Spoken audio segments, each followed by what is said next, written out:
नमस्कार।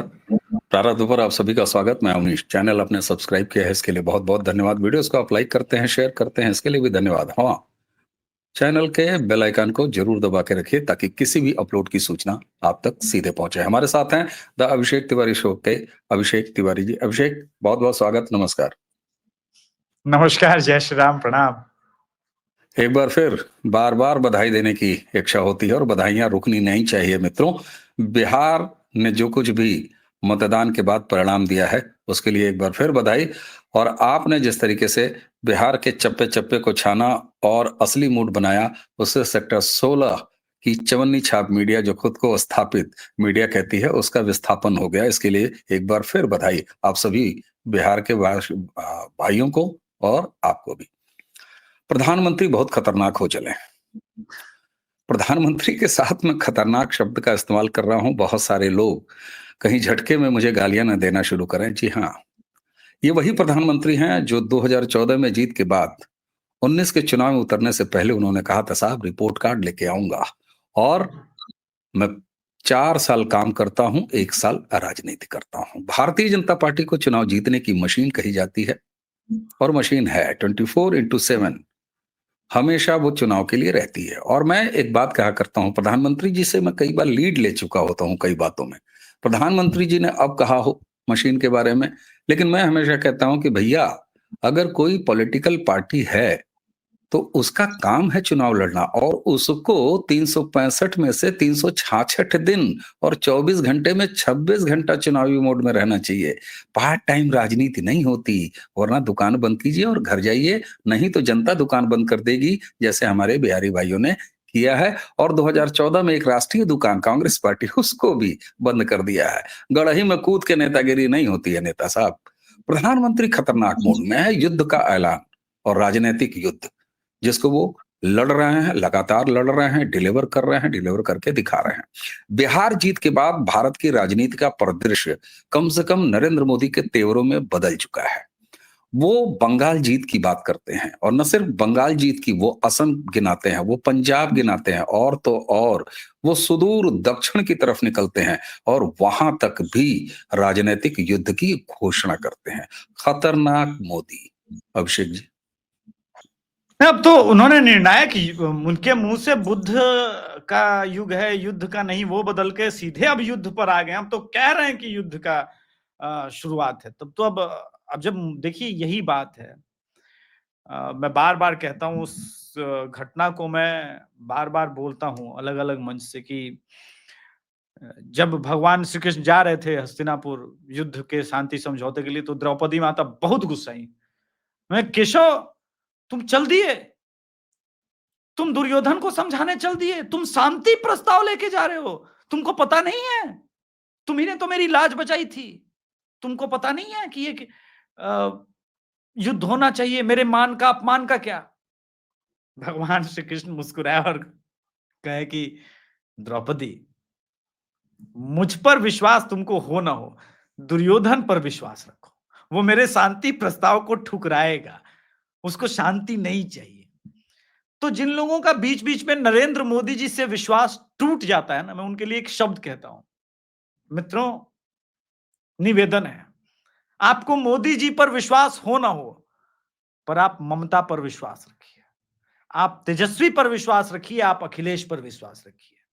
वो सनातन द्रोह में उस एक्सटेंट तक जाएंगे कि आप स्वयं उस धर्म युद्ध में इधर या उधर, या तो अधर्म के पक्ष से अगर जो लड़ना चाहता है धर्म के पक्ष से लड़ेगा, और जो धर्म के पक्ष से लड़ना चाहता है धर्म के पक्ष से लड़ेगा। आप राहुल गांधी पर विश्वास रखिए और नरेंद्र मोदी पर यह विश्वास रखिए कि वो धर्म के पक्ष में रहेंगे, वो धर्म के पक्ष में रहेंगे। तो अब जो खुल के हो रहा है, आपने एक उड़ती उड़ती खबर तो सुन ही ली होगी कि पिछले 2 दिन से शेख हसीना पर भले ही सजा बांग्लादेश में आ गई हो, लेकिन बांग्लादेश में यूनुस के विरुद्ध एक बहुत बड़ा आंदोलन शुरू हो गया। पहले पूर्वी पाकिस्तान साधेंगे क्योंकि दिल्ली से उसका डायरेक्ट रिलेशन है, और मोदी जी ने अंग्रेजी में, देखिए मोदी जी हिंदी में बोल रहे हैं तो लोगों को सुना रहे हैं, लेकिन जब मोदी जी अंग्रेजी में बोल रहे हैं तो दुनिया को सुना रहे हैं कि देखो मैं पीटने वाला हूं, तुम लोग तैयार हो जाओ। और कोई हम लोग की तरफ एक है कि बीप कोई हिलाएगा नहीं, कोई गुंडा जो है गुंडा ही नहीं करेगा। इंडियन ओशन में कौन गुंडा है? ये कर्नल चौबे सर और कर्नल रैना सर ये लोग बहुत अच्छे से बताते हैं कि इंडियन ओशन का गुंडा कौन है। तो यहाँ कोई गुंडा बदमाशी नहीं कर सकता है, एकदम क्लियर लाइन है। और मोदी जी ने कह दिया है कि भाई थोड़ा देखो, थोड़ा ठोक ठाक क्या हो, पहले पूर्वी पाकिस्तान को सुधारेंगे, फिर बंगाल का युद्ध होगा। बंगाल के युद्ध की तैयारी इसलिए है कि उनको पता है कि लड़ाई निर्णायक है। 3 दिन से अगर बांग्लादेश में कुछ हो रहा है तो 5 दिन से अरुणाचल प्रदेश में भी कुछ हो रहा है। यह बात और है सर कि मेन स्ट्रीम की मीडिया बात नहीं कर रही है, लेकिन वीडियो में एक महिला बोलती है, ए जय श्री राम का नारा तो हिंदू लोग लगाता है ना, ये अरुणाचल प्रदेश में ट्राइबल लोग कैसे लगा रहा है? आपकी यही तो गलती है कि आपने भारत की संस्कृति से इतर, सनातन धर्म की संस्कृति से इतर आपने मान लिया कि कुछ लोगों के मन में राम बसे हैं। पेरियार का नाम क्या था सर? कोई बोले आए वामपंथी, तो उसके माता पिता ने पेरियार का नाम वो रामास्वामी क्यों रखा? रावण स्वामी भी अगर रखते तब भी सनातन से ही उसका लिंक लग जाता, लेकिन रामास्वामी क्यों रखा? मैं बहुत अलग अलग मंचों पे वामपंथियों से ये प्रश्न का उत्तर पूछ चुका हूं कि भाई मल्लिकार्जुन खड़गे भले आज सनातन धर्म और बोले कि गंगा नहाने में पाप धुलता है क्या, लेकिन जिन रजाकारों ने उनके माता पिता को मार डाला, उन्होंने उनके अपने अपने बच्चे का नाम मल्लिकार्जुन खड़गे रखा। मल्लिकार्जुन रखा संभवतः इसी कारण उनका जीवन बच गया रजाकारों से। रामचंद्र गुहा से नहीं पूछा आपने? नहीं मतलब आपने जब टोक दिया तो उनसे आज पूछ लेते हैं कि क्या सोच के मम्मी पापा नाम रखे थे। ओ तुम लोग अंग्रेज हो गए इसलिए मम्मी पापा बोले, वरना माता पिता पूछते। तो इनका प्रॉब्लम यही है कि इन्होंने भारत को अभी तक समझा नहीं है, और भारत को ये अपनी दृष्टि में जो खतरनाक माओवादी लेनिनवादी दृष्टि है, जो कि भारत का मूल विचार नहीं है, ये तो आयातित विचार है, ये तो बाहर से आया हुआ विचार है जो भारत की संस्कृति से कोरिलेट कैसे होगा सर? आप तो न जाने कितना हजारों स्टेज पर मंच को संचालित कर चुके हैं बड़े भैया, ये बताइए मंच को संचालित करते वक्त, अब तो दौर थोड़ा बदला है, लेकिन लेडीज एंड जेंटलमैन कहने का है या नमस्कार आप कहते हैं, और ये नमस्कार कहां से आया? तो भारत की संस्कृति में अच्छा कुछ उर्दू शायर आके कहेंगे आदाब, लेकिन आदाब भी आप ऐसे करते हैं, वो बस 2 हाथ की जगह 1 हाथ हो जाए, लेकिन करते प्रणाम ही है। तो ये जो है, आप मुझे बदमाशी पे उतारू कर रहे हैं। नहीं मैं तो अभिषेक, आप मुझे ये बताइए, नमाज क्या है? अब बस शिव का अष्टांग योग नहीं है तो और क्या है? शरीर बिल्कुल के 8 अंग धारा से स्पर्श दिन में 5 बार जो करते हो, नमः वो प्लस और क्या है? नहीं, आप कहां जाएंगे?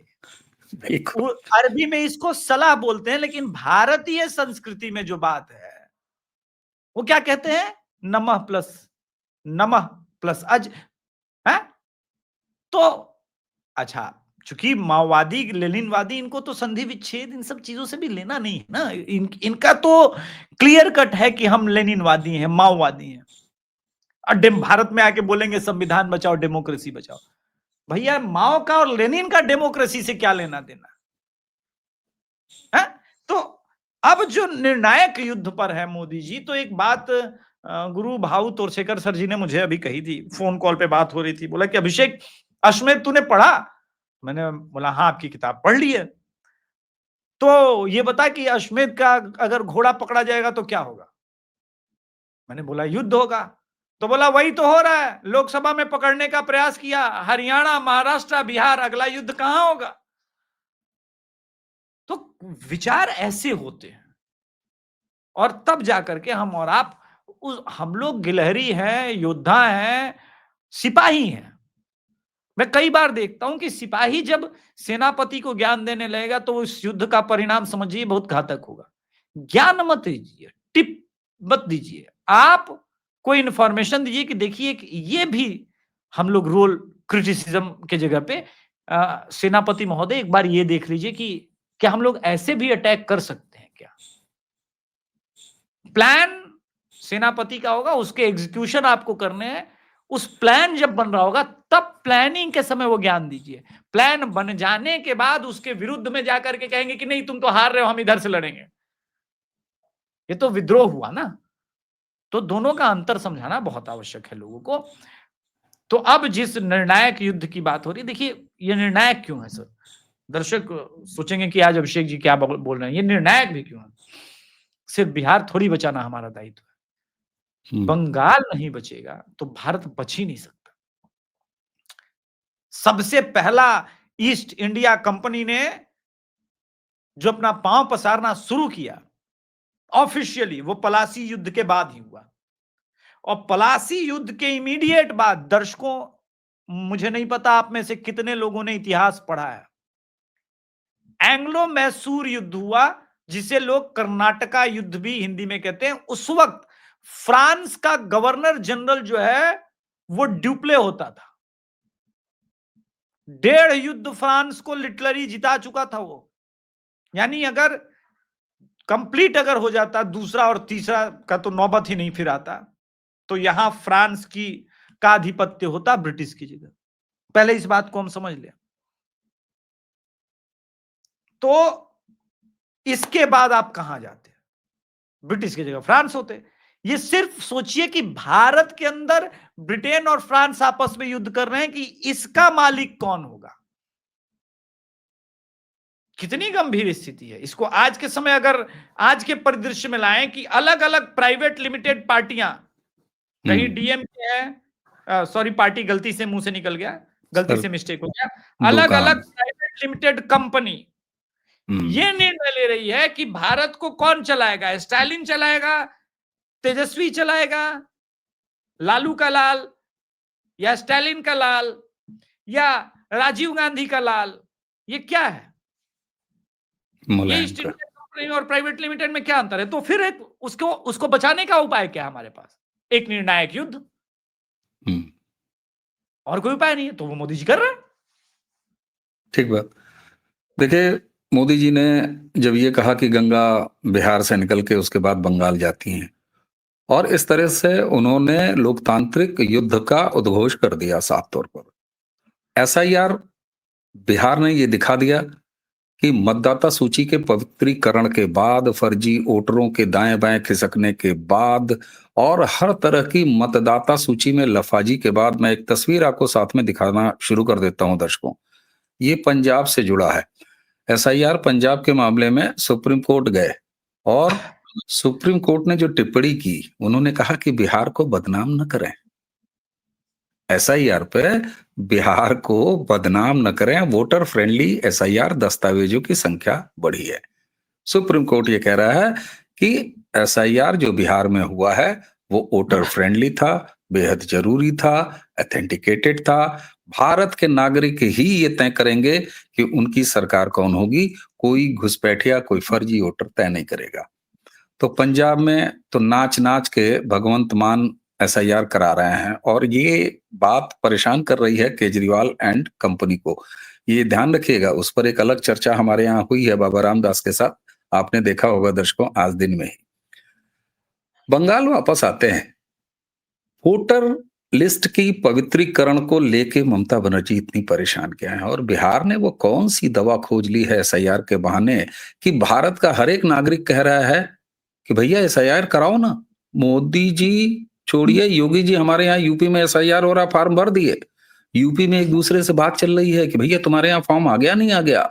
बंगाल की स्थिति यह है कि सीमा के इलाकों पर, यानी बांग्लादेश बॉर्डर की तरफ जाने वाले जितने भी नजदीकी स्टेशन हैं, उनकी सारी ट्रेनें फुल, सारे प्लेटफॉर्म्स फुल, मेड्स गायब, कूड़े वाले गायब, बस्तियां गायब, खाली।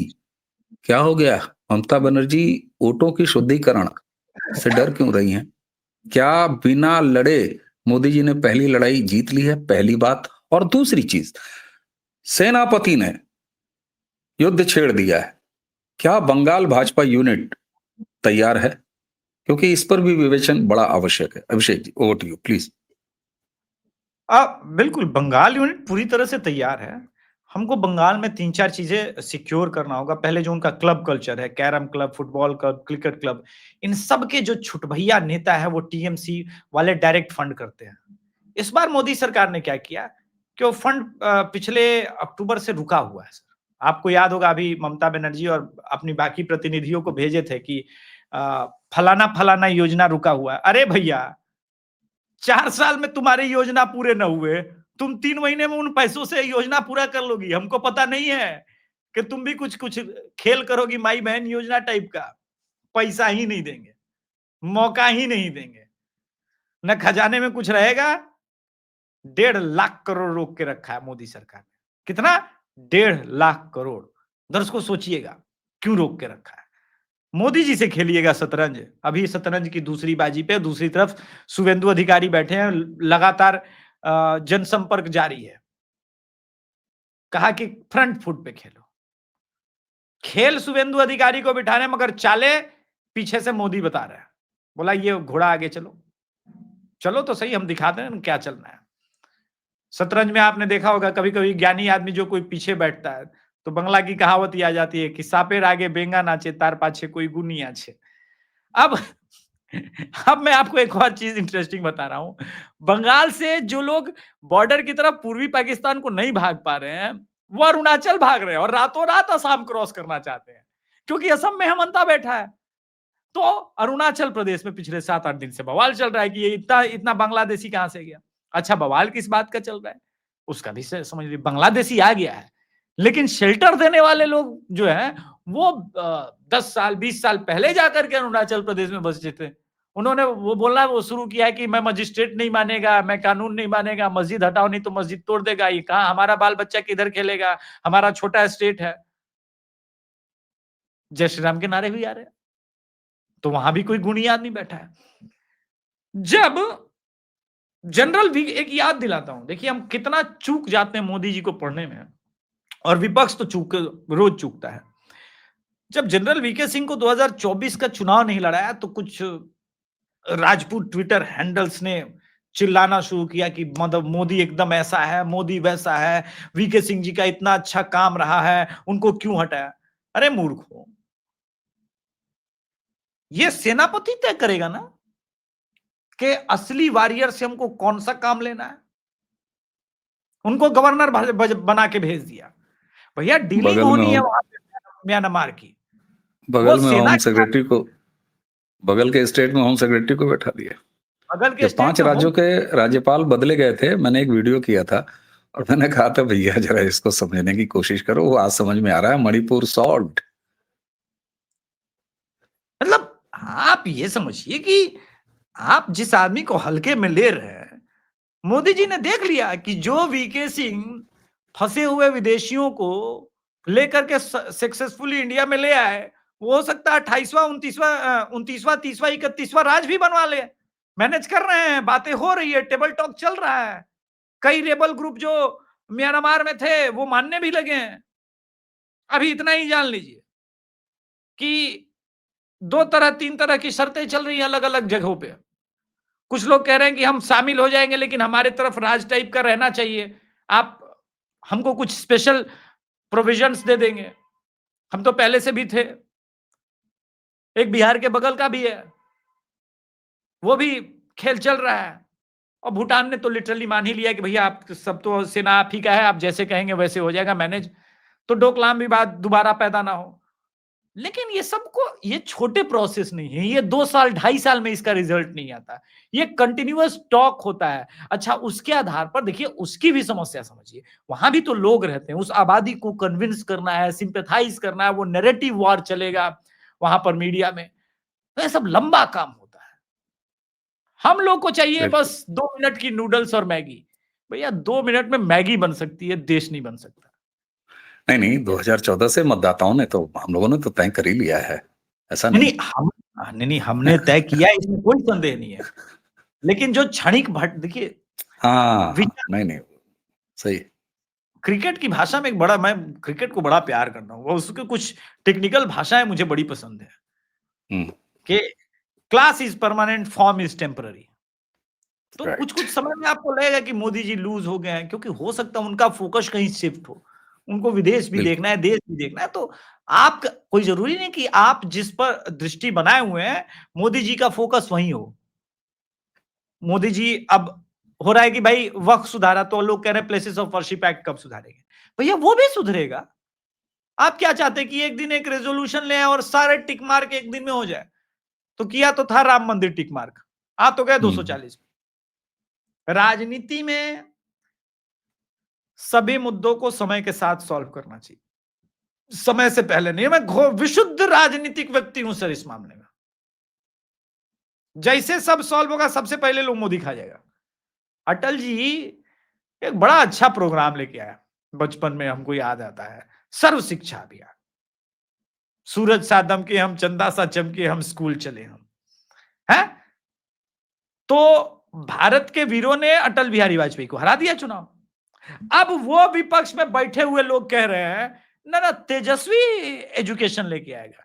अरे भैया, सर्व शिक्षा अभियान 2003-4 में शुरू हुआ, उस समय तो तेजस्वी बड़े हो रहे थे। उसके बाद सर्व शिक्षा अभियान आने के बाद भी मैट्रिकुलेशन ना कर सके, वो एजुकेशन देंगे।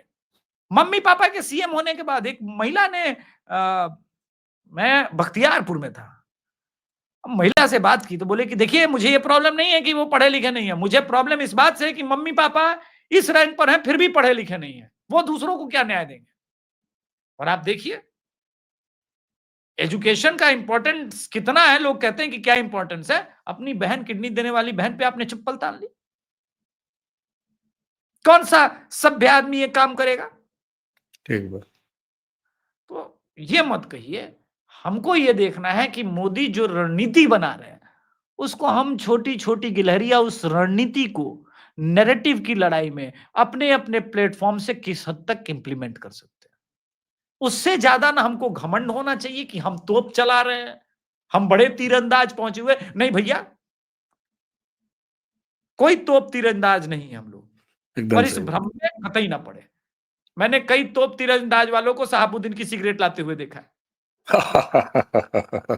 यहाँ को यहाँ पालतू कुत्तों से हाथ मिलाते हुए भी देखा गया है, और वो भी शीर्षस्थ नेता अपने आप को बिल कहने वालों को, और उनके लाल जो है यहाँ पर लाल टोपी पहन के घूमते हैं उत्तर प्रदेश में। एक बार फिर जरा सा देखिए, एसआईआर उत्तर प्रदेश में भी हो रहा है, जी। और जिस सफलता से एसआईआर ने असर दिखाया है, क्योंकि भाई वोटर लिस्ट की शुद्धता बन गई तो आपका चुनाव शुद्ध हो गया। सुप्रीम कोर्ट भी खुश, और चुनाव आयोग भी अपने ताल ठोक रहा है। जीतना हारना तो ठीक है, कोई पार्टी जीत रही है, अरे भाई, जो पार्टी भारत की राजनीति कर रही है, राज्य के विकास की राजनीति कर रही है, वो जीत रही है। और अगर तुमने राष्ट्रवाद का पर्यायवाची भारतीय जनता पार्टी को बना दिया है, तो हे विपक्षियों, ये तुम्हारा दोष है। भारत माता की जय और तुम कह दोगे कि संघी हो, भारत माता की जय तुम कह दोगे ये भाजपाई है, भारत माता की जय तुम कह दोगे अरे भाई साहब ये तो नेशन फर्स्ट वाला है। तो है, तुम नेशन फर्स्ट वाले नहीं हो। अब जरा बंगाल विशेष तौर पर आज मैं बंगाल से ही ज्यादा बात करना चाहूंगा, क्योंकि प्रधानमंत्री ने सीधे-सीधे बंगाल की तरफ रुख किया है।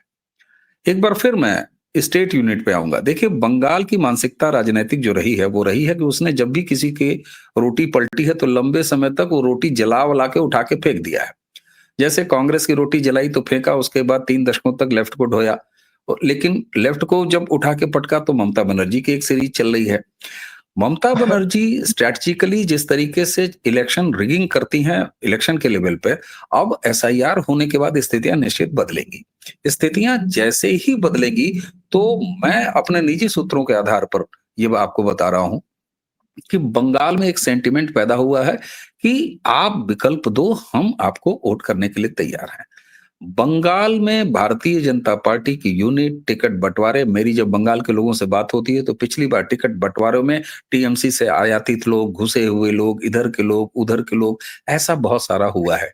जब कोई पार्टी लगातार जीतती है तो ये बड़ा स्वाभाविक भी है कि उसमें दुनिया भर के लोग चाहते हैं कि भैया हाथ पकड़ लें, हम भी पकड़ लें, हम भी पकड़ लें, जीत लें। क्या बंगाल में आपके पास जो जानकारी है, बंगाल यूनिट अपने आप को रिस्ट्रक्चर कर रही है, अपने केंद्रीय नेता की बात को और आगे बढ़ा रही है।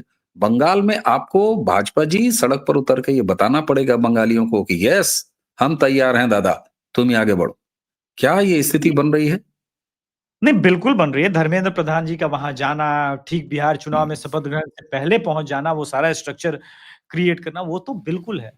लेकिन बंगाल के साथ समस्या है कि जो लोग सोचते हैं ना कि टीएमसी वाले को बीजेपी में दिया है, पहले हमको ये समझना पड़ेगा कि जो लेफ्ट है वो भी बीजेपी की तरफ आया है, तब जाके हमारा वोट शेयर इतना पहुँचा है। और टीएमसी में लोग गए क्यों? बहुत सारे लोग जान बचाने के लिए भी गए हैं।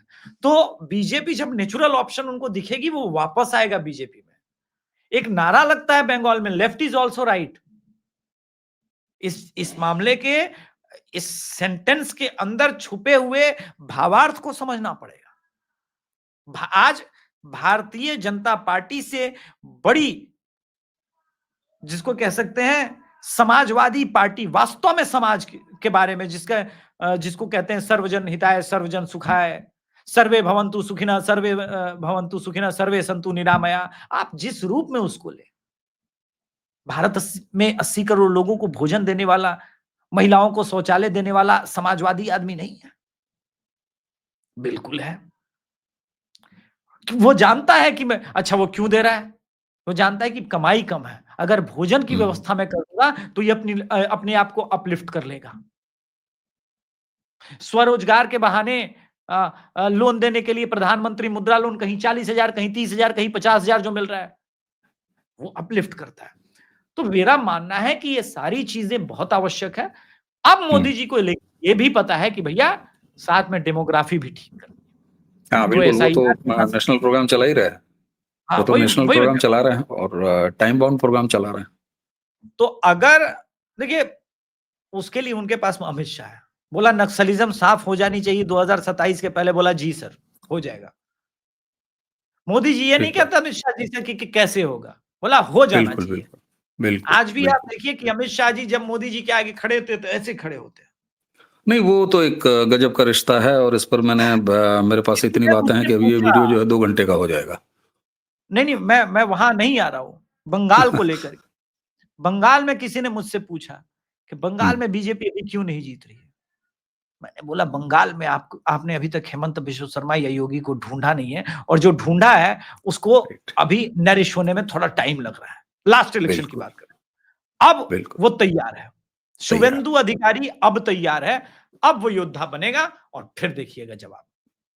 निश्चित रूप से तैयार है और यही वजह है कि केंद्रीय नेतृत्व जिसने पुष्कर सिंह धामी, आप सोचिए जरा उनका करियर कैसे नरिश किया गया और हारने के बावजूद, असफलता शुरुआती मिलने के बावजूद भी, असमंजस के बावजूद भी आज उत्तराखंड में अस्थायित्व है।